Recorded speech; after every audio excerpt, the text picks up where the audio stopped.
বোর্ডটা একটু মুছে দিলে ভালো হবে।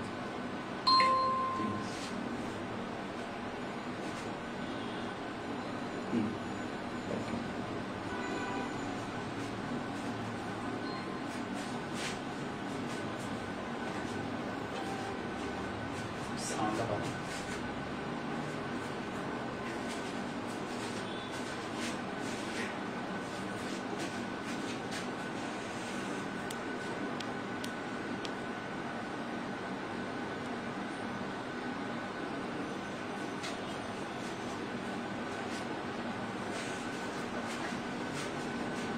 তোমরা যদি তোমাদের কলেজের নাম কমেন্টে লিখে দাও এবং তোমার ফ্রেন্ডদেরকে মেনশন করে দাও। সো আজকে আমরা যে টপিক নিয়ে আলোচনা করব সেটা হচ্ছে ডিএনএ রেপ্লিকেশন। ওকে, আমাদের এক্সামের জন্য খুবই ইম্পর্টেন্ট। Botany chapter 1।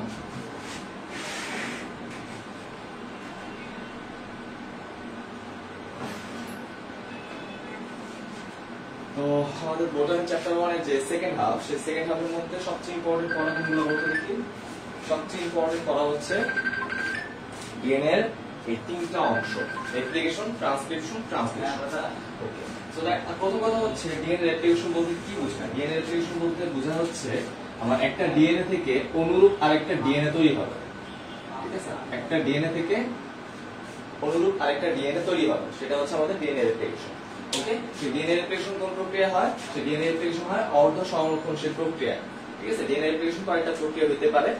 তো অর্ধ সংরক্ষণশীল প্রক্রিয়া মানে কি? মানে হচ্ছে তোমার নতুন তৈরি যে ডিএনএ, হ্যাঁ, নতুন তৈরি ডিএনএ তে আগের মাতৃ ডিএনএ অর্ধেক অংশ কি থাকবে? প্রিজার্ভড অবস্থায় থাকবে। যেমন ধরো এই যে কালো কালির যে স্ট্র্যান্ড আমি আঁকছি, এটা কিন্তু নতুন ডিএনএ তে আগেরটার মতোই প্রিজার্ভ থাকে। তো এইটাই হচ্ছে আমাদের কি বলতে দেখি অর্ধ সংরক্ষণশীল প্রক্রিয়া। ঠিক আছে, সো এটা কি আবিষ্কার করছে বলতে দেখি মেসেলসন এন্ড স্টাহো। তোমরা এটা দেখে নিয়ে এমসিকিউটা আসে। সো আসো আমরা শুরু করি। প্রথম কথা হচ্ছে আমরা যখন এগুলো লিখবো, প্রথম সমস্যাটা কি যে আমাদের বই অনেক জটিল করে লেখা, এই তিনটা পার্ট খুবই খুবই জটিল করে লেখা। তো আমরা কতটুকু লিখবো, কি লিখবো না লিখবো সেটা কিন্তু আমরা বুঝতে পারি না। আমি এখন তোমাদের একটু বেসিক আইডিয়া দেওয়ার চেষ্টা করতেছি। দেখো, প্রথম আমরা কি লিখবো? প্রথমে লিখবো হচ্ছে আমাদের উপকরণগুলো। ঠিক আছে, আমাদের কি কি লাগে সেগুলো আমরা লেখার চেষ্টা করবো।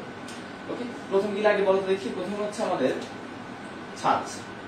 বুঝতে পারছো? অর্থাৎ যেমন ধরো তোমরা যারা ইট তৈরি দেখছো, হ্যাঁ, ইটের কাঠনা, ইটের যে ভাটা সেখানে গেছো, সেখানে দেখবে যে একটা চারকোনা বাক্সের মধ্যে মাটি ভরে সেটাকে পোড়ানো হয়, যার ফলে সেটা ইটে পরিণত হয়। তো ডিএনএ এরকম তৈরি করার জন্য এরকম আমাদের একটা ছাঁচ দরকার। সেই ছাঁচটা কি বলতে দেখি? সেই ছাঁচটা হচ্ছে আমাদের মাতৃ ডিএনএ এক একটা স্ট্র্যান্ড, মানে একটা সুতা। ওকে, যেমন ধরো এই যে আমরা একটা ডিএনএ আছে, এই ডিএনএ এই কালো কালারের এক একটা স্ট্র্যান্ড বা একটা সুতাই হচ্ছে আমাদের এক একটা ছাঁচ। ঠিক আছে, আচ্ছা, তাহলে এটাকে ধরেই আমরা নতুন সুতা তৈরি করবো। নতুন যে স্ট্র্যান্ড বা নতুন যে সুতা সেটা কিভাবে তৈরি হবে? আমরা সবাই জানি যে ডিএনএ জিনিসটা কি আসলে বলতে দেখি? ডিএনএ জিনিসটা হচ্ছে আমাদের পলিনিউক্লিওটাইড অথবা নিউক্লিওটাইডের একটা পলিমার। বুঝতে পারছো? মানে অনেকগুলো নিউক্লিওটাইড একসাথে যুক্ত হয়ে হয়ে হয়ে হয়ে এরকম ভাবে একটা ডিএনএ অণু তৈরি করে। এখন নিউক্লিওটাইড জিনিসটা কি? তোমরা সবাই জানো নিউক্লিওটাইড হচ্ছে আমাদের এন্ডোজ সুগার, তারপর হচ্ছে নাইট্রোজেন বেস এবং ফসফেট গ্রুপটা। ঠিক আছে, ফসফেট গ্রুপ কি করে? এই পলিমারটা তৈরিতে সাহায্য করে। ওকে, ঠিক আছে। সো এখন দেখো, তাহলে আমরা বুঝতে পারলাম যে আমাদের নতুন স্ট্র্যান্ড বা লাল কালার যে স্ট্র্যান্ডটা, এটা তৈরি করার জন্য কি অনেকগুলো নিউক্লিওটাইড দরকার না? তার মানে আমাদের সেকেন্ড উপাদান যেটা দরকার সেটা হচ্ছে আমাদের নিউক্লিওটাইড। ওকে, সেটা হচ্ছে আমাদের কি বলতে দেখি? নিউক্লিওটাইড। এখন নিউক্লিওটাইডের সাথে কি থাকে বলতে দেখি? ট্রাইফসফেট আকারে নিউক্লিওটাইডটা আমরা পাই। ঠিক আছে, ট্রাইফসফেট মানে কি? তোমার এটা ধরো তোমার নিউক্লিওটাইড, নিউক্লিওটাইডের সাথে এরকম তিনটা ফসফেট গ্রুপ থাকে। এখন আমরা সবাই জানি যে নিউক্লিওটাইড বলতে তো মাত্র একটা ফসফেট যুক্ত একটা যৌগ বুঝি, তাই না? মানে একটু অংশ আমাদের একটা নিউক্লিওটাইড, তাই না? একটু অংশ হচ্ছে আমাদের একটা নিউক্লিওটাইড। তো এই যে এক্সট্রা দুটো নিউক্লিওটাইড, এই এক্সট্রা দুটো নিউক্লিওটাইডের কাজ কি? সরি, এক্সট্রা দুটো ফসফেট, এই এক্সট্রা দুটো ফসফেটের কাজ। এখানে তোমরা যে এক্সট্রা দুটো ফসফেট তোমরা পাবা, এক্সট্রা দুটো ফসফেটকে আমরা বলেছি পাইরোফসফেট। ওকে, পাইরো ফসফেট। ওকে, তো পাইরো মানে হচ্ছে আসলে আগুন বা এনার্জি। বুঝতে পারছো? সো তুমি চিন্তা করে দেখো, যখন তুমি এই দুটো ফসফেট গ্রুপকে সহায়তা পাবা, তখন কি হবে? এই বন্ধনের মাঝখানে থাকা যে এনার্জি সেটা প্রডিউস হবে, তাই না? তো সেটা তুমি বাহিরে পাবে। এই বন্ধন থেকে এনার্জি কি করে বলতে কি একটা ফসফেট গ্রুপকে ওই নিউক্লিওটাইডের সাথে যুক্ত হতে সাহায্য করে, যার ফলে আলটিমেটলি সুতাটা আস্তে আস্তে লম্বা হয়। ঠিক আছে, তার কারণে কি হয় বলতে কি, তার কারণে হয় হচ্ছে আমাদের, তার কারণে আমাদের ট্রাইফসফেটটা দরকার, শুধু মনোফসফেট দরকার না।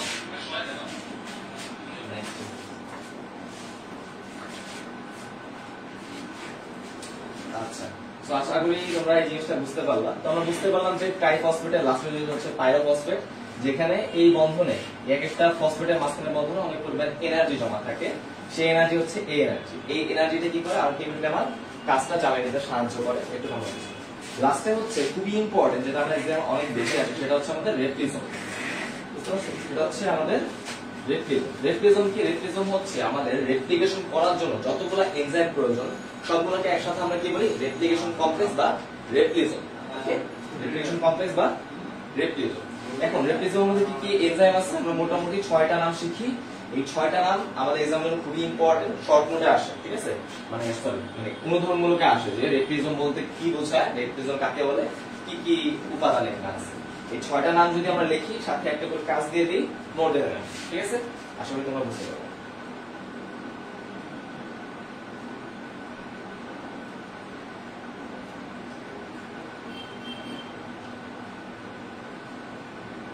আচ্ছা, আমরা একটা একটা করে কাজ দেখি, খুবই ইম্পর্টেন্ট, সবাই একটু মনোযোগ দাও। প্রথম হচ্ছে কি বলতো দেখি, ডিএনএ হেলিকেজ অথবা অমিক হেলিকেজ। হেলিকেজের কাজ কি বলতো দেখি, সে ডিএনএ যে সুতাগুলো আছে, স্ট্র্যান্ডগুলো আছে, তাদের প্যাচ খুলে। ওকে, এখন ডিএনএ অণু প্যাচ খোলা বলতে কি বোঝায়? আমরা কিন্তু জানি ডিএনএ অণুগুলো কি থাকে বলতে দেখি, সিঁড়ির মতো প্যাঁচানো অবস্থা থাকে। ঠিক আছে, ডিএনএ অণুগুলো এরকম সিঁড়ির মতো প্যাঁচানো অবস্থা থাকে। সেই প্যাঁচানো অবস্থা থেকে এটাকে একদম ফ্ল্যাটেন করার জন্য, মানে ফ্ল্যাটেন করার কাজটা কি করে? এই যে হেলিকেজ এনজাইম করে। মানে তার মানে দেখো, আমাদের এইখান থেকে যে বন্ধনগুলো ভেঙে গেল, এই বন্ধন ভাঙার পর কিন্তু ডিএনএটা একদম ফ্ল্যাট থাকে। ঠিক আছে, এরকম কুণ্ডলিত অবস্থা থাকে না। এই কাজটা কে করে বলতে কি? এই কাজটা করা হচ্ছে আমাদের হেলিকেজ এনজাইম। ওকে, তারপর দেখো এই হেলিকেজ এনজাইম কি করে? মাঝখান থেকে এই দুটো সুতাকে আলাদা করে ফেলে। ঠিক আছে, মাঝখানে যতগুলো বন্ধন আছে সেখান থেকে এগুলোকে আলাদা করে ফেলে। ঠিক আছে, এই কাজটা কি করে বলতে দেখি? আমাদের হেলিকেজ এনজাইম। ওকে, তারপরে হেলিকেজ এনজাইমের মেইন কাজ হচ্ছে প্যাচ খোলা। দেন দেখো কি আছে আমাদের টপো আইসোমারেজ এবং গাইরেজ। এখন দুইটাকে আমরা একসাথে কেন লিখলাম? কারণ দেখো টপো আইসোমারেজ আমাদের প্রকৃত কোষে কাজ করে। ঠিক আছে, প্রকৃত কোষে কাজ করে, আর গাইরেজ হচ্ছে আমাদের আদি কোষে কাজ করে। ওকে, তাহলে টপো আইসোমারেজ এবং গাইরেজের কাজ হচ্ছে সিমিলার। টপো আইসোমারেজ প্রকৃত কোষে কাজ করে, আর গাইরেজ হচ্ছে আদি কোষে কাজ করে। কি কাজ করে?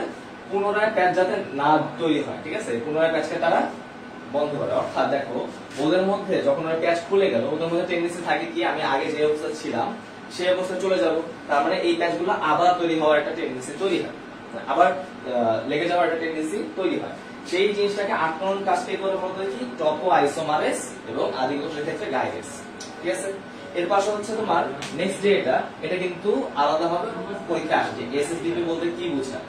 এটার পূর্ণরূপ হচ্ছে সিঙ্গেল স্ট্র্যান্ড বাইন্ডিং প্রোটিন। ঠিক আছে, সিঙ্গেল স্ট্র্যান্ড বাইন্ডিং প্রোটিন। আমি এটা লিখে দিচ্ছি।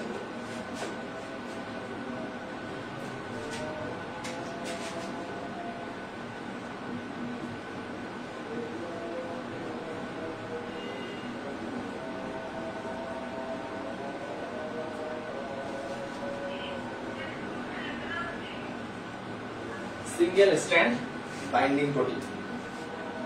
ঠিক আছে, সো এইটা কি করে? নাম থেকে বোঝা যাবে যে সিঙ্গেল স্ট্র্যান্ডের বাইন্ডিং এর সাথে এটা জড়িত। তার মানে দেখো, এই যে এক একটা সুতো তৈরি হলো, এই এক একটা সুতো কি করে? নিজের যেমন পেঁচিয়ে যাওয়ার টেন্ডেন্সি তৈরি করে, সেটা আটটাকে টপো আইসোমারেজ এবং গাইরেজ তারা তো কি করে? অপর সুতার সাথে এই মাঝখানে হাইড্রোজেন বন্ডটাকে আমরা রিকানেক্ট করার চেষ্টা করে। তার মানে দেখো, নতুন সুতা যাতে না হইতে পারে সেই সব কাজে সে করতেছে। যে আগে আমি যেরকম ছিলাম, একটার সাথে আরেকটা এরকম হাইড্রোজেন বন্ধন ছিল, সেগুলো আমি আবার তৈরি করে ফেলবো, তাই না? তো এই জিনিসটাকে আটকে হচ্ছে সিঙ্গেল স্ট্র্যান্ড বাইন্ডিং প্রোটিন। এই সিঙ্গেল স্ট্র্যান্ড বাইন্ডিং প্রোটিন গুলো প্রত্যেকটা কি বলে, প্রত্যেকটা স্ট্র্যান্ডের সাথে আলাদা আলাদা ভাবে লাগানো থাকে। ঠিক আছে, ধরো এখানে সেটা লাগানো আছে, বা এখানে সেটা লাগানো আছে, এরকম ভাবে সেটা লাগানো থাকতে পারে। ওকে, এরপর আসো পরের পয়েন্টটা, সেটা হচ্ছে দেখো আরএনএ প্রাইমেজ। ওকে, আরএনএ প্রাইমেজ। তো আরএনএ প্রাইমেজের কাজটা কি? নাম থেকে বোঝা যাচ্ছে, এটা কি করবে? প্রাইমার তৈরি করবে। ঠিক আছে, এবং প্রাইমার জিনিসটা কি? প্রাইমার হচ্ছে জাস্ট একটা আরএনএ সিকোয়েন্স। ওকে, দেখো আরএনএ একটা সিকোয়েন্স, আরএনএ সিকোয়েন্স।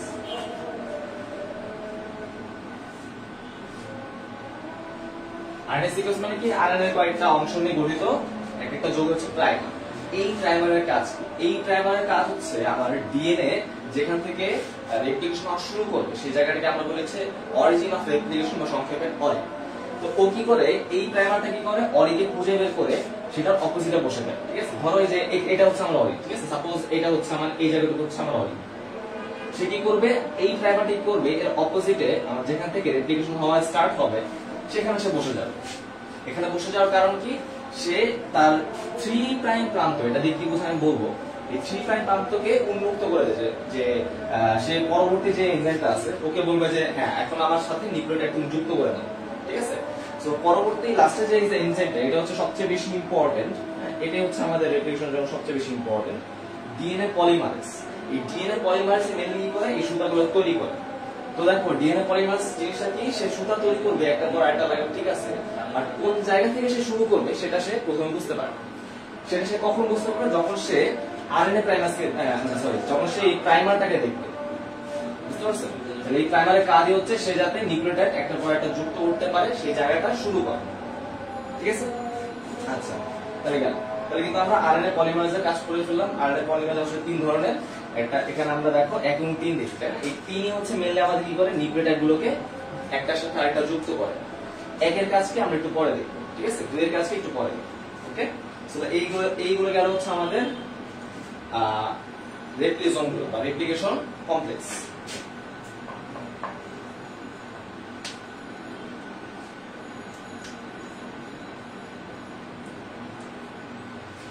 আচ্ছা, ঠিক আছে।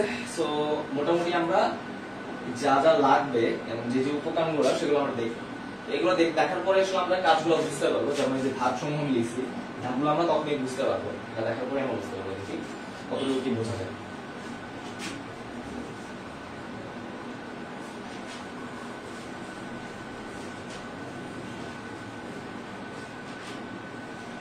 আচ্ছা, প্রথম কাজ কি বলতো দেখি? ডাবল স্ট্র্যান্ডকে সিঙ্গেল স্ট্র্যান্ডে পরিণত করা। এই দেখো ডাবল স্ট্র্যান্ডকে একটা সিঙ্গেল স্ট্র্যান্ড আমি কনভার্ট করলাম, তাই না? কনভার্ট করার কাজটা প্রথমে কি করছে? এই যে সবুজ কালার দিয়ে যেটা আমি আঁকছি, ঠিক আছে? সবুজ কালার দিয়ে আমি যেটা আঁকার চেষ্টা করছি সেটাই হচ্ছে আমার সেই যে যৌগটা, মানে সেই এনজাইমটা। তার নাম কি? এই যে আমরা প্রথমে লিখলাম হেলিকেজ, ওকে? এই হেলিকেজ এনজাইমটা আমাদের ডিএনএ বিভিন্ন স্থানে বসে এই করে এই কাজটা সে করে, ঠিক আছে? এখন দেখো সে কিভাবে জিনিসটা চেনে? সে হচ্ছে অরি বিন্দুটা দেখে, যে শুধুমাত্র অরি বিন্দুটা দেখে তাহলে তার কাজ করছে।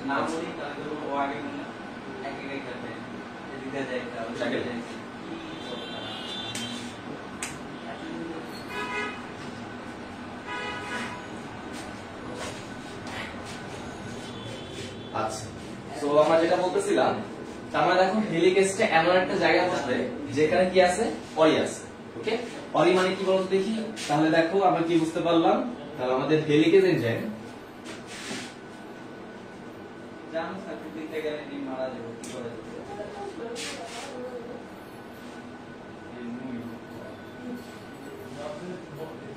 হেলিকেজ এনজাইমটা কোথায় বসে? অরি বিন্দুতে বসে, ঠিক আছে? অরি বিন্দু। অরি বিন্দু মানে কি? যেখান থেকে রিফ্লেকশন হওয়া স্টার্ট হবে, ওকে? যেমন এই বিন্দুটা। তো এখানে সে কি করে? সে জাস্ট বন্ধনগুলোকে ভেঙে দেয়, তাই না? মানে দুটো স্ট্র্যান্ডের প্যাচগুলোকে ভেঙে দেয়। তার মানে দেখো এখানে কিন্তু একটা ওয়াই শেপ স্ট্রাকচার তৈরি হবে, তাই না? একটা ওয়াই শেপ স্ট্রাকচার তৈরি হবে। এই ওয়াই শেপ স্ট্রাকচারের নাম হচ্ছে কি বলতো দেখি? আমাদের রেপ্লিকেশন ফর্ক। কি বলে এটাকে? রেপ্লিকেশন ফর্ক, ওকে? কাটার মতো অংশ, ওকে? এটা গেল। আচ্ছা, এরপর দেখো আমাদের কাজটা শুরু হওয়ার জন্য কি লাগবে বলতো দেখি? আমাদের এই যে মেইন যে এনজাইমটা ডিএনএ পলিমারেজ 3, এই ডিএনএ পলিমারেজ 3 এর কাজ করা শুরু করতে হবে হেলিকেজে কাজ করার পর, তাই না? হেলিকেজের সাথে এই যে সব এনজাইম এখানে কাজ করবে। এখানে কাজের সিকোয়েন্স অনুযায়ী আমি এই জিনিসটা লেখার চেষ্টা করছি। সর্বপ্রথম হেলিকেজ, দেন এই এনজাইম, লাস্টে ডিএনএ পলিমারেজ। অর্থাৎ তার ডিমান্ড হচ্ছে সবচেয়ে বেশি। আগের 5টা এনজাইম কাজ করে ফেলবে, তারপর আমি কাজ করব। তার মানে দেখো ডিএনএ পলিমারেজ তাহলে নিশ্চয়ই আশা করবে যে এখানে একটা আমার কি থাকবে বলতো দেখি? আমার এখানে নিশ্চয়ই একটা প্রাইমার আগে থেকে তৈরি হওয়া থাকা লাগবে, তাই না? যখন সে প্রাইমারটা পাবে, সেই প্রাইমারের 3 প্রাইম প্রান্তে অর্থাৎ এই 3 প্রাইম প্রান্তে সে কি করে বলতে দেখি আমার এক একটা নিউক্লিওটাইড যুক্ত করা শুরু করবে। বুঝতে পারছো? সে এক একটা নিউক্লিওটাইড যুক্ত করা শুরু করবে। আচ্ছা, এখন সে কোন দিকে যুক্ত করা শুরু করবে? সেদিক থেকে ওদিক থেকে এদিকে আসবে নাকি এদিক থেকে ওদিকে যাবে? এটা খুবই একটা ভাইটাল প্রশ্ন। এটা তোমরা সবসময় মনে রাখবা। এটা কি মনে রাখবা বলতে দেখি? এটা সবসময় মনে রাখবা হচ্ছে ডিএনএ তার রেপ্লিকেশনটা সবসময় 5 প্রাইম টু 3 প্রাইম দিকে করে। ঠিক আছে? 5 প্রাইম টু 3 প্রাইম এই দিকে রেপ্লিকেশনটা হবে। তাহলে রেপ্লিকেশনটা কোন দিকে হবে বলতে দেখি? রেপ্লিকেশন সবসময় 5 প্রাইম থেকে 3 প্রাইম দিকে হবে। ঠিক আছে? এখন 5 প্রাইম কি আর 3 প্রাইম কি? যেমন ধরো এটা দেখো যে 5 প্রাইম থেকে 3 প্রাইম মানে রেপ্লিকেশনটা হইতে হইতে এই দিকে আসবে। 5 প্রাইম থেকে 3 প্রাইম রেপ্লিকেশনটা হইতে হইতে এই দিকে আসবে। বুঝতে পারছো তো? আচ্ছা, তাহলে বুঝতে পারলে ভালো। আচ্ছা, এখন আমরা আসলে 5 প্রাইম বলতে কি বোঝায় আর 3 প্রাইম বলতে কি বোঝায় এটা কিন্তু আমাদের বইয়ে ডিটেইলস লেখা নেই। আমি তোমাদের বলি। দেখো, ধরো আমাদের পেন্টোজ সুগারটা দেখতে এরকম, সবাই একটু মনোযোগ দিও। পেন্টোজ সুগার দেখতে হচ্ছে অনেকটা এরকম, তাই না? অনেকটা দেখতে এরকম। এখন বলতো এটা প্রথম কার্বন কে? প্রথম কার্বন হচ্ছে এই কার্বনটা 1, এটা 2, এটা 3, এটা 4, এটা 5। এখন দেখো 5 প্রাইম টু 3 প্রাইম মানে হচ্ছে এই যে আমার পেন্টোজ সুগার, এই পেন্টোজ সুগারের সাথে দুইটা কার্বনে ফসফেট যুক্ত হবে। উপরের দিকে ফসফেট কি করবে? উপরের চেনের সাথে এই রাইবোজ সুগারটা কানেক্ট করবে, আর নিচের দিকে ফসফেট কি করবে? নিচের চেনের সাথে রাইবোজ সুগারটাকে কানেক্ট করবে। তো উপরে যে সুগারটা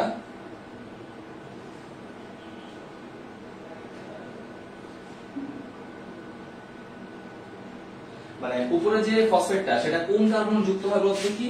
এই যে 5 কার্বন, 5 নাম্বার কার্বন। আর নিচের দিকে যে ফসফেটটা সেটা কোন কার্বন যুক্ত হয়? এই 3 নাম্বার কার্বন। তার মানে জিনিসটা দেখতে হয় অনেকটা এরকম। তার মানে দেখো এই জায়গায় তোমার ফসফেটটা যুক্ত হচ্ছে আর এই জায়গায় তোমার এখানে তোমার ফসফেটটা যুক্ত হচ্ছে। এরকম ভাবে আসলে এই জিনিসটা হচ্ছে। তার মানে দেখো তুমি যদি উপর থেকে নিচের দিকে কাউন্ট করে আসো তাহলে প্রথমে তুমি 5 নাম্বার কার্বনে ফসফেটটা পাচ্ছ, লাস্টে তুমি 3 নাম্বার কার্বনে ফসফেটটা পাচ্ছ। ঠিক আছে? তো এইটাকে আমরা বলেছি মানে এই দিকে আসলে রেপ্লিকেশনটা হবে। এদিকে সে করতে করতে নিচের দিকে যাবে। ঠিক আছে? বুঝতে পারছো আমার কথা? তাহলে এইটাই হচ্ছে আমাদের 5 প্রাইম টু 3 প্রাইম ডিরেকশন। অর্থাৎ দেখো এই দিকে আমার রেপ্লিকেশনটা হবে। ঠিক আছে? এটা খুবই ইম্পর্টেন্ট এমসিকিউ খুবই আছে। তাহলে দেখো সে তৈরি করতেছে দেখো 5 প্রাইম টু 3 প্রাইম, কিন্তু তার ছাঁচটা কোন দিকে? 3 প্রাইম টু 5 প্রাইম। এটা উল্টা কেন হলো? কারণ ডিএনএ অণুগুলো কি হয় বলতে দেখি? অনেকটা অ্যান্টি প্যারালাল হয়। বুঝতে পারছো? একটা পরিপূরক হয়, সম্পূরক হয়। মানে একটা যদি হয় 5 প্রাইম টু 3 প্রাইম আর একটা হবে 3 প্রাইম টু 5 প্রাইম।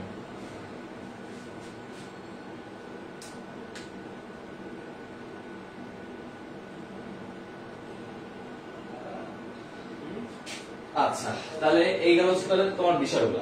ওকে, তার মানে সে রেপ্লিকেশন করতে থাকবে এরকম তার কাজগুলো চলতে থাকবে। তার মানে দেখো এই যে কাজ চলার প্রক্রিয়াটা হচ্ছে আমাদের সম্পূরক স্ট্র্যান্ড। ওকে, সম্পূরক স্ট্র্যান্ড কে তৈরি করে? আমাদের ডিএনএ পলিমারেজ 3। ওকে, ডিএনএ পলিমারেজ 3 এই যে এই এনজাইমটা হচ্ছে আমাদের সম্পূরক স্ট্র্যান্ডটা তৈরি করার কাজ করতে থাকবে। ওকে, তার মানে দেখো সে যত এদিকে আগাবে, তার মানে দেখো জিনিসটা এরকম যে আমার ডিএনএ পলিমার সে কিন্তু এখান থেকে এখানে আগাচ্ছে। ঠিক আছে? সে যত হেলিকেজের দিকে আগাবে হেলিকেজটা কিন্তু একদম লাজুক মাংসের মতো এদিকে যা মুভ করা শুরু করবে। তার মানে কি নতুন নতুন করে প্যাচ খোলা শুরু করবে, এগুলো এরকম ভাবে ভাঙতে থাকবে, এখানে এগুলো এরকম ভাবে তৈরি হতে থাকবে। তাই না? এটাই হচ্ছে তোমার রেপ্লিকেশন বেসিকটা। আচ্ছা, ঠিক আছে। তো দেখো এই যে আমাদের ডিএনএ অণু, এই ডিএনএ অণুর মধ্যে এরকম একটা বেস সিকোয়েন্স থাকে বা এরকম একটা জায়গা থাকে যেটা হচ্ছে আগে থেকে ফিক্স করা যে এইখানে আসলে রেপ্লিকেশনটা বন্ধ হবে। এটা হচ্ছে ডিএনএ আগে থেকে ফিক্স করা একটা জায়গা। ঠিক আছে? এটা হচ্ছে ডিএনএ আগে থেকে একটা ফিক্স করা জায়গা যে এখানে আসলে আমার রেপ্লিকেশনটা শেষ হবে। তার মানে ধরো এই পয়েন্টে আসলে ধরো সাপোজ রেপ্লিকেশনটা শেষ হলো, তাই না? এই পয়েন্টে ধরো রেপ্লিকেশনটা শেষ হলো। তাহলে যখন ডিএনএ পলিমারেজটা মানে হেলিকেজটা এখানে আসে তখন সে বোঝে যে না আমি আর এখান থেকে এই বন্ধনগুলোকে ভাঙতে পারবো না, আমি এখানে স্টপ হয়ে যাবো। ও স্টপ হওয়া মানে কি? ডিএনএ পলিমারেজ স্টপ হওয়া। তার মানে যতটুকু হয়েছে সেটাই নতুন ডিএনএ হিসেবে আলাদা হয়ে যায়। একটু পার্ট আলাদা হয়ে যায়, একটু পার্ট আলাদা হয়ে যায়। এখন তোমরা একটু জিনিস খেয়াল করো, এই যে দেখো তোমার যে প্রথম যে সুতাটা লাল সুতাটা এটা কিন্তু একদম কন্টিনিউয়াস, তাই না? কিন্তু এর নিচে যে সুতাটা সেটা কিন্তু দেখো অনেকটা ভাঙা ভাঙা তৈরি হয়েছে। বুঝতে পারছো তো? এখানে দেখো অনেকটা গ্যাপ তৈরি হয়েছে, তাই না? যেখানটা গ্যাপ, এখানটা গ্যাপ, গ্যাপ। এই গ্যাপগুলোকে আমরা কি বলি? ওকাজাকি খন্ড বলি। ঠিক আছে? ওকাজাকি খন্ড। এটা আমি এখানে লিখে দিচ্ছি। এই যে গ্যাপগুলো এখানে তৈরি হয়েছে, এই গ্যাপগুলোকে আমরা বলি হচ্ছে ওকাজাকি খন্ড।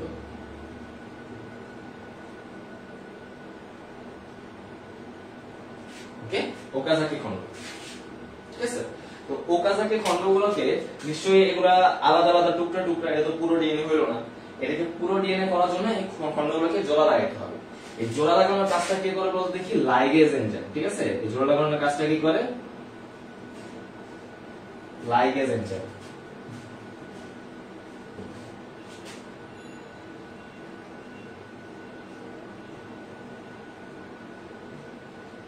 ওকে, লাইগেজ এনজাইম জোড়া লাগানোর কাজ করে। একটা জিনিস খুব ভালো মতো খেয়াল করবা, লাইগেজ এনজাইম কিন্তু রেপ্লিসোমের অন্তর্ভুক্ত না। ঠিক আছে, এটা কিন্তু অনেক বেশি এক্সামে আসে।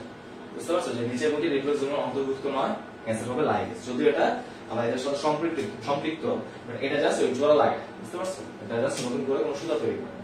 ওকে, তার মানে এটা জোড়া লাগানো মানে কি, এটাও একটা আলাদা স্ট্র্যান্ড তৈরি হয়ে গেল, মানে এটা একটা আলাদা ডিএনএ, এটা একটা আলাদা ডিএনএ, এগুলো পরে আলাদা হয়ে যায়। বুঝতে পারছো, তো এরকম ভাবে আসলে আমাদের ডিএনএ রেপ্লিকেশন হয়। এখন দেখো এই যে ডিএনএ রেপ্লিকেশনটা হচ্ছে, এটার মধ্যে কি থাকতে পারে, মিস্টেক থাকতে পারে। বুঝতে পারছো, সেই মিস্টেক গুলো কি করতে হবে, ঠিক করতে হবে। সেই প্রক্রিয়ার নাম কি, proof reading, DNA proof reading. Okay okay, তো এই ডিএনএ প্রুফ রিডিং কারা কারা করে বলো তো দেখি। এই ডিএনএ প্রুফ রিডিং করা হচ্ছে ডিএনএ পলিমারেজ 1, ডিএনএ পলিমারেজ 2 এবং কিছু প্রোটিন। ঠিক আছে, আমি এটা লিখে দিচ্ছি।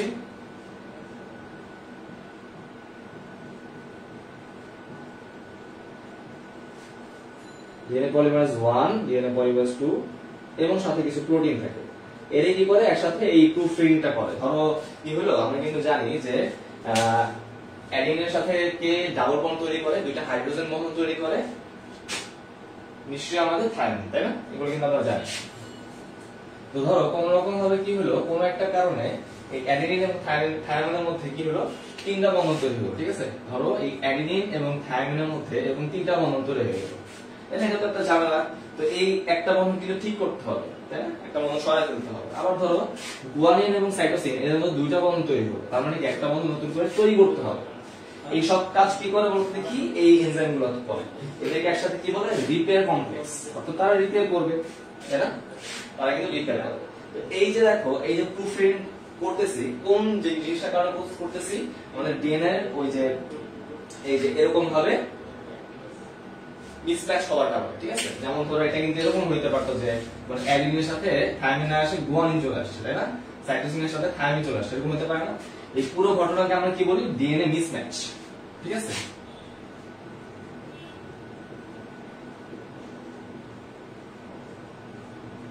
DNA mismatch. So DNA proof reading করার মাধ্যমে আমরা ডিএনএ মিসম্যাচ ঠিক করি। আচ্ছা, ডিএনএ মিসম্যাচের জন্য কি কি রোগ হইতে পারে তোমরা দেখে নিও, যে জেরোডার্মা পিগমেন্টোসাম হইতে পারে, তারপর ধরো স্কিন ক্যান্সার হইতে পারে, কোলন ক্যান্সার হইতে পারে, এগুলো তোমরা একটু দেখে নিও, এক্সাম আসতে পারে। ওকে, সো মোটামুটি এটাই ছিল আমাদের রেপ্লিকেশন। তো আমি যতটুকু পড়াইলাম বা যেভাবে তোমাদেরকে একটু ডেলিভারি করার চেষ্টা করলাম, তোমরা সেভাবেই লেখার চেষ্টা করো। বই দেখবে যে আরো অনেক এক্সট্রা কথা লেখা আছে, সেগুলো লেখার প্রয়োজন নেই। ঠিক আছে, সো আপাতত এই পর্যন্তই ছিল। সবাই ভালো থাকো। আসসালামু আলাইকুম।